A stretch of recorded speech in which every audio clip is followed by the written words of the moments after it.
Study area के daily GK quiz में आप सभी का स्वागत है दोस्तों। ये जीके क्विज आपको डेली दिया जाता है। 30 प्रश्न होते हैं, इसमें सभी हार्ड लेवल के क्वेश्चंस होते हैं। तो आज आपका टारगेट है कि आपको 30 में से 15 प्लस करना है। लास्ट तक आपको वीडियो देखना है और आपको अगर 15 प्लस हो जाते हैं तो आपको कमेंट करके बताना है कि आपका 15 प्लस हो गया है। 15 क्वेश्चंस आपको बनाने हैं। इसमें से 15 क्वेश्चंस अगर आप बना ले जाते हैं तो इसका मतलब कि आपकी तैयारी काफ़ी अच्छी है।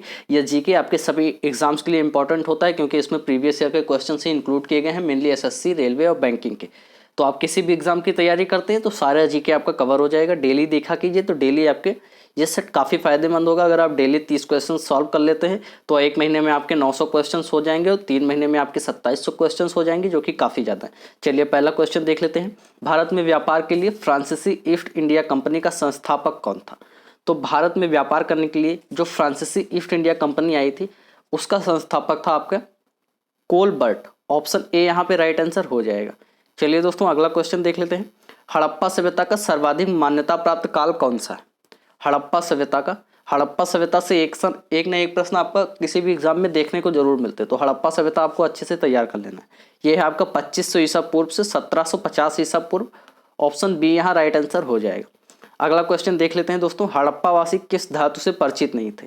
ये क्वेश्चन एसएससी में कई बार पूछा जा चुका है और अभी जो हाल ही में बिहार पुलिस का पेपर हुआ था उसमें भी पूछा गया था। तो लोहा धातु से आपके हड़प्पा वासी परिचित नहीं थे। ऑप्शन डी यहाँ पे राइट आंसर हो जाएगा। अगला क्वेश्चन देख लेते हैं दोस्तों। लास्ट तक देखना है, अच्छे क्वेश्चन हैं। कुछ क्वेश्चन इजी भी मिलेंगे क्योंकि इस सेट में आपको इजी, मॉडरेट और हार्ड तीनों लेवल के क्वेश्चन मिलेंगे। साइंस के क्वेश्चन काफ़ी अच्छे हैं तो आप देख लीजिए। मौर्य काल में गुप्तचरों को क्या कहा जाता था? मौर्य काल में गुप्तचरों को क्या कहा जाता था? दोस्तों मौर्य काल में मौर्य वंश की शुरुआत किसने की थी? तो चंद्रगुप्त मौर्य ने। उसमें गुप्तचरों को कहा जाता था गूढ़ पुरुष। गुप्तचरों को गूढ़ पुरुष कहा जाता था। निम्नलिखित में से सबसे छोटी जीवित कोशिका होती है? कौन सी कोशिका सबसे छोटी और जीवित कोशिका होती है इसमें से? तो आपका हो जाएगा कवक द्रव्य यानी कि फंगस। ऑप्शन बी यहाँ पे राइट आंसर हो जाएगा। कवक द्रव्य यानी कि फंगस सबसे छोटी जीवित कोशिका होती है। क्वेश्चन सारे इंपॉर्टेंट है दोस्तों क्योंकि सारे किसी न किसी एग्जाम में जरूर पूछेगा। अगर आप ये डेली सेट देखना चाहते हैं तो चैनल को सब्सक्राइब कर सकते हैं। एक बार चैनल जरूर विजिट कीजिए, आपको आपके काम की कई सारी चीज़ें मिलेंगी। गौतम बुद्ध का गुरु कौन था? किन्हें वास्तव में गौतम बुद्ध का गुरु कहा जाता है? तो इसमें से आपके आलार कलाम जो थे वो आपके गौतम बुद्ध के गुरु थे। ऑप्शन बी यहाँ पे राइट आंसर हो जाएगा, गौतम बुद्ध के गुरु। अगला क्वेश्चन देख लेते हैं दोस्तों। अगला क्वेश्चन क्या बन रहे हैं कि EEG का प्रयोग किसके कार्य का पता लगाने के लिए किया जाता है? EEG का प्रयोग किसके कार्य का पता लगाने के लिए किया जाता है? 7वें का आंसर हो जाएगा आपका डी, मस्तिष्क के कार्य का पता लगाने के लिए किया जाता है।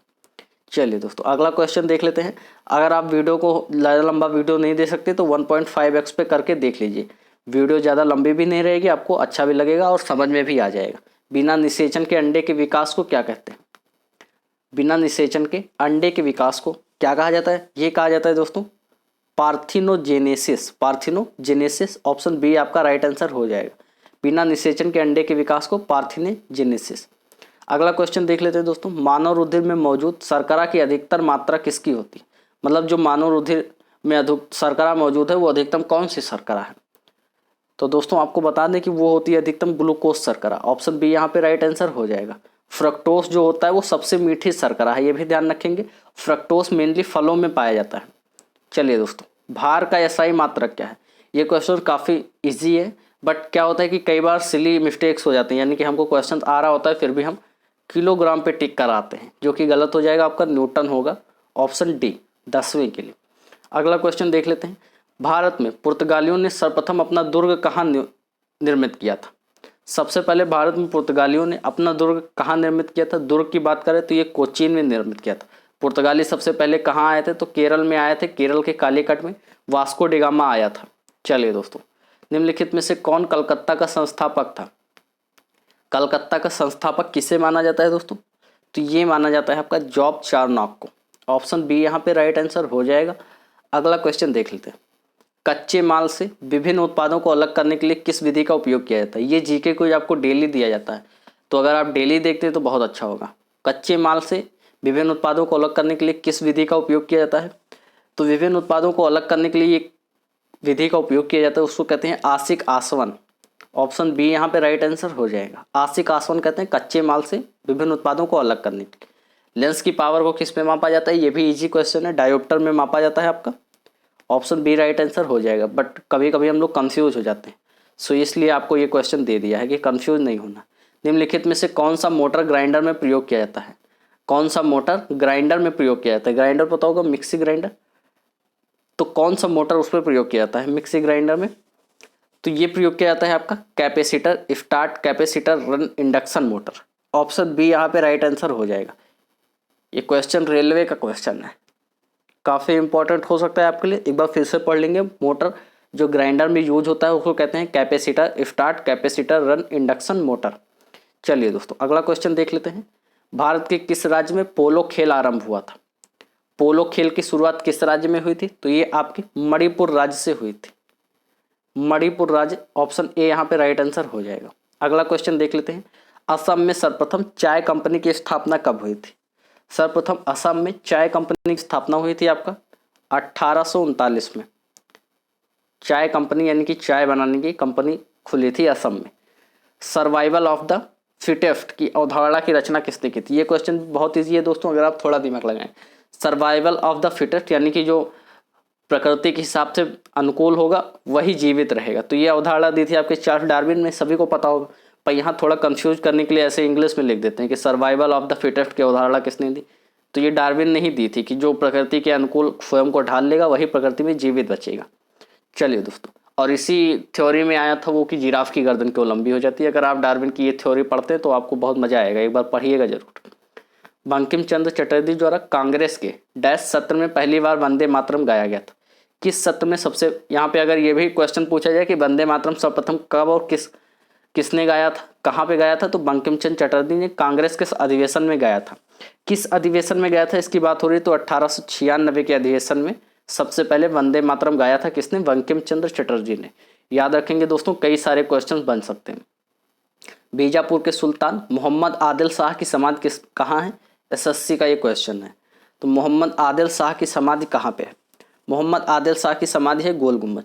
दोस्तों जो आपके स्टेट लेवल की कोई भी वैकेंसी होती है तो वो मेनली एसएससी के क्वेश्चंस को ही फॉलो करती है, यानी कि जीके ओके के क्वेश्चन एसएससी से काफ़ी ले लेती है।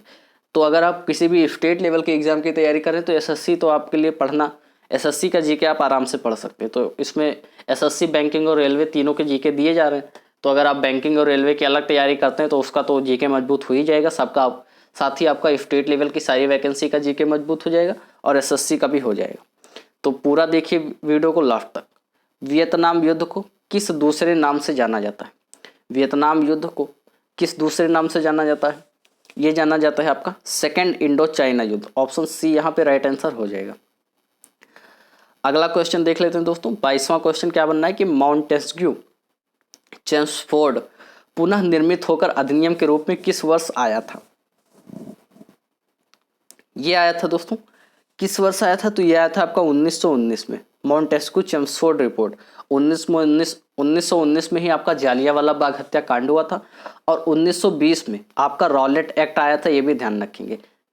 स्वर्ण मंदिर के मध्य में क्या स्थित है, स्वर्ण मंदिर के मध्य में, ये सभी को पता होगा जो दोस्तों गए होंगे, तो ये एक स्थित है जिसको कहते हैं अमृत सरोवर। यहाँ पे मछलियों को प्रसाद खिलाया जाता है, जो मंदिर से प्रसाद मिलता है वो मछलियों को खिलाया जाता है, बहुत अच्छा लगता है। आप कभी गए होंगे तो आपको पता होगा, अगर आप गए हैं तो बताइएगा जरूर। संस्कारों की कुल संख्या कितनी है, मतलब हिंदू धर्म में कुल कितने संस्कार होते हैं, हिंदू धर्म में टोटल कितने संस्कार किए जाते हैं, जीवन से लेकर मृत्यु तक कुल आपके 16 संस्कार होते हैं। उपनयन और सारे संस्कार होते हैं, मतलब अभी याद नहीं है मुझे, पर मैं अगले वीडियो में आपको बता दूंगा कितने संस्कार होते हैं। अल्पना भारत के किस क्षेत्र की प्रमुख लोक कला शैली है, अल्पना, अल्पना जो आपकी लोक कला शैली है वो है आपके पश्चिम बंगाल की। ऑप्शन बी राइट आंसर हो जाएगा। दोस्तों कला एवं संस्कृति हर एक एग्जाम का जीके का टॉपिक होता है, कला एवं संस्कृति, तो उसी का ये क्वेश्चन है। कला एवं संस्कृति का आपको पढ़ने की अच्छे से जरूरत है। हर एक एग्जाम में कला एवं संस्कृति से लगभग 5 क्वेश्चन जरूर पूछे जाते हैं, 5 क्वेश्चन। जी हाँ दोस्तों, बहुत अच्छा टॉपिक होता है, यह बहुत बड़ा टॉपिक भी है, कुछ भी पूछ लेते हैं कहीं से पता नहीं चलता। भारत में पुनर्जागरण का जनक किसे कहा जाता है। दोस्तों भारत में पुनर्जागरण का जनक, पुनर्जागरण क्या होता है कि मतलब अंधविश्वास और कुरीतियों का विरोध और उनसे समाज को निकालना, तो किसको कहा जाता है, राजा राम मोहन राय को। इन्होंने ही सती प्रथा बंद कराई थी, विधवा पुनर्विवाह चालू किया था। ऑप्शन बी राइट आंसर हो जाएगा, ऑप्शन बी दोस्तों। चलिए अगला क्वेश्चन देख लेते हैं। महावीर का जन्म किस राजघराने में हुआ था? महावीर, स्वामी महावीर जैन धर्म के 24वें तीर्थंकर थे, याद होगा आपको। इनका जन्म हुआ था क्षत्रिय राजघराने में। ऑप्शन ए राइट आंसर हो जाएगा। गाय के दूध में किस तत्व की कमी होती है? गाय के दूध में किस तत्व की कमी होती है? तो दोस्तों लोहे की कमी होती है। Option A.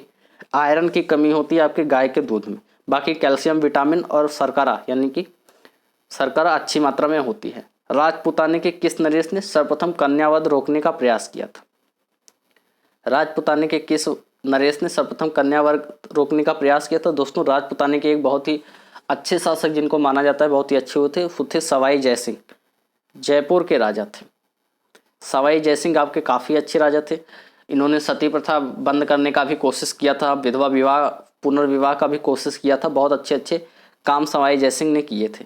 इन्होंने ही कन्यावध रोकने का भी प्रयास किया था। इन्होंने बहुत अच्छा प्रयास किया था अपने स्तर पर, कोई आशातीत सफलता नहीं मिल पाई थी इनको, फिर भी इन्होंने प्रयास बहुत अच्छा किया था। तो इस तरह से इस सेट के सारे प्रश्न यहीं पे समाप्त होते हैं। दोस्तों आज का ये सेट आपको कैसा लगा कमेंट करके जरूर बताइएगा।